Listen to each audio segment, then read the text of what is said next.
Bonjour, aujourd'hui je vais vous présenter comment gérer le son sous OBS Studio. Alors, il y a déjà deux critères, le micro et les enceintes. Alors déjà commençons par voir où on peut voir ces réglages. Vous cliquez ici sur paramètres et audio. Donc ça vous touchez pas. Ici vous avez donc l'audio du bureau, en ce moment c'est le casque. Audio du bureau 2 je désactive parce que des fois il peut y avoir un conflit de source. Et là le micro. Bien entendu il faut qu'il y ait un micro activé. Ici c'est le micro du casque, celui qui est par défaut. Ok. Ensuite, ici, vous avez le mélangeur audio qui permet de voir le volume du son écouté ou le volume de votre micro. Par exemple, là, je vois que mon micro, il bouge parce que je parle. Vous avez quelques options, ici.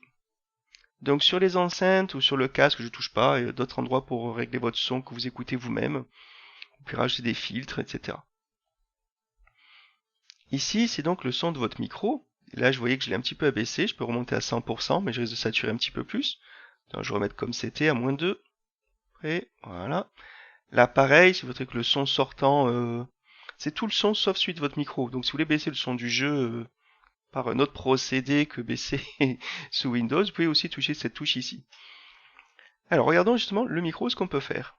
On peut renommer, mais ça on s'en moque, on va surtout s'intéresser aux filtres. Les filtres, ça sert à quoi? Ça sert à améliorer en fait votre qualité sonore. Donc, ce que je vous conseille de faire, c'est déjà installer des filtres des filtres autres que ceux qui sont par défaut. Par exemple, en télécharger les plugins que vous allez chercher sur ce site. Là, hop. Sur le site, je mettrai ça dans la description de la vidéo, repeer.fm reaplug. Donc vous téléchargez la version que vous voulez. On va prendre la 64. Hop, vous cliquez. Et vous allez donc pouvoir installer votre filtre. Ça se mettra directement à l'endroit où il faut. Vous faites oui, c'est bon, moi je ne vais pas le refaire, je pense que ça fait un conflit. Oh mais non.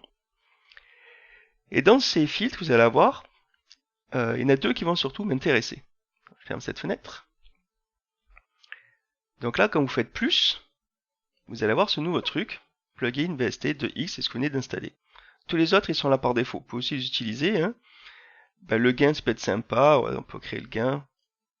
Voilà, pour augmenter le gain de sortie de votre micro. Si vous parlez pas trop fort, par exemple, ça peut être utile. Même pour moi, ça peut être utile. Des fois, on peut rajouter un gain. Hop, on va fermer. On revient. Les filtres.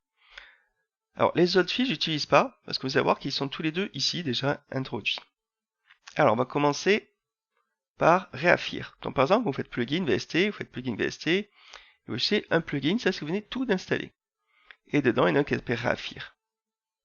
Alors, je vais pas le faire parce que moi, il est déjà installé. Vous cliquez, on va aller voir les options de mon réaffir à moi.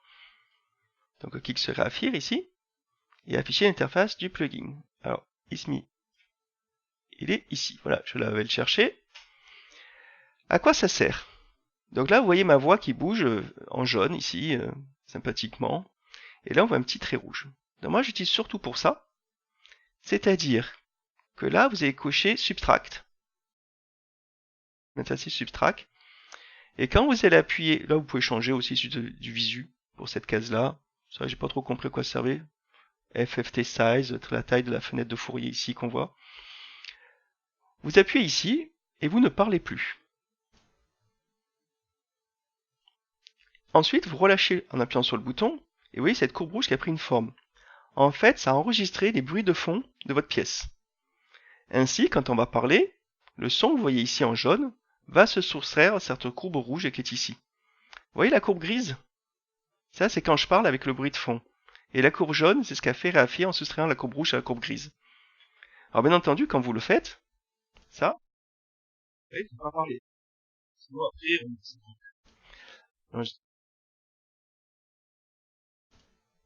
je disais qu'il ne faut pas parler pendant que vous enregistrez le son, sinon après on ne vous entend plus.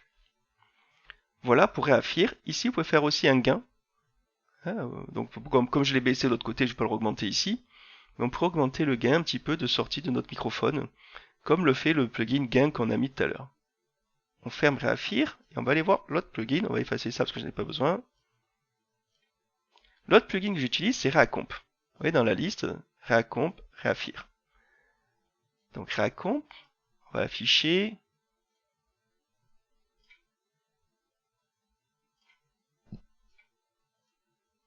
Voilà, il arrive.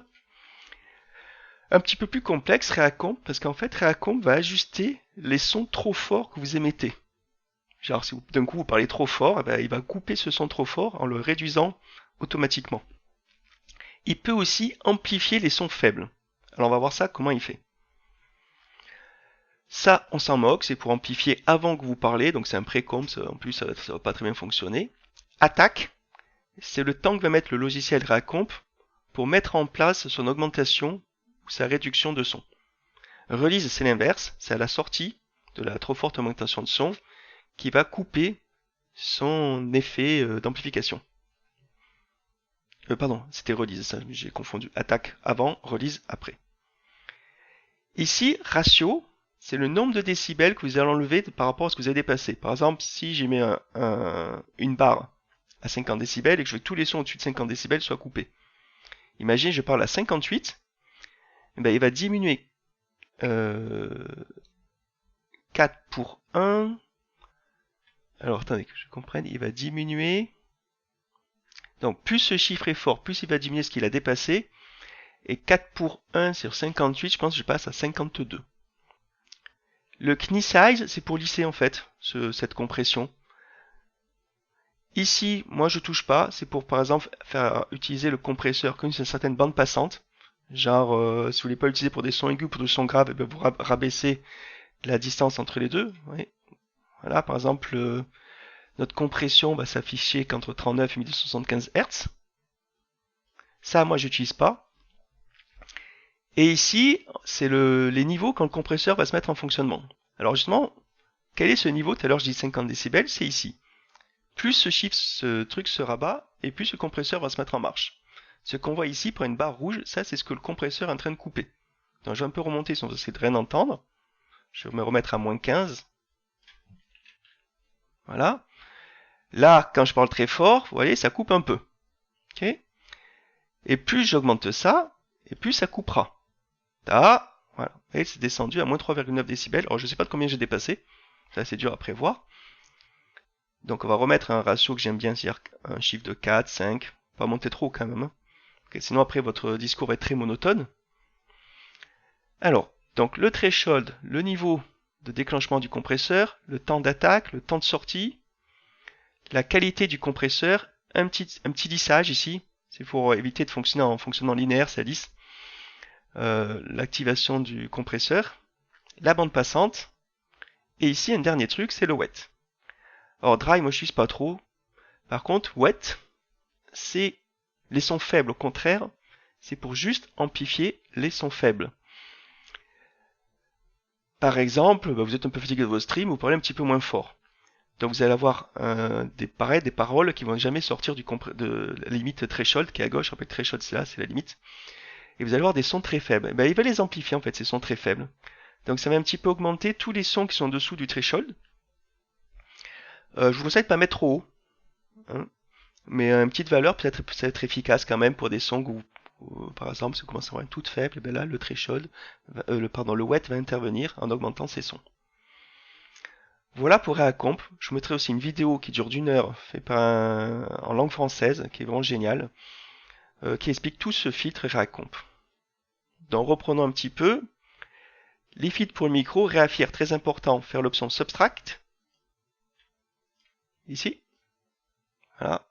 De façon à couper votre bruit de son, surtout en été, imaginez-vous un climatiseur, un ventilateur, ça sera très utile.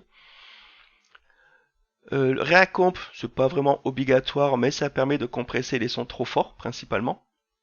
Un plugin de gain si vous parlez trop faiblement.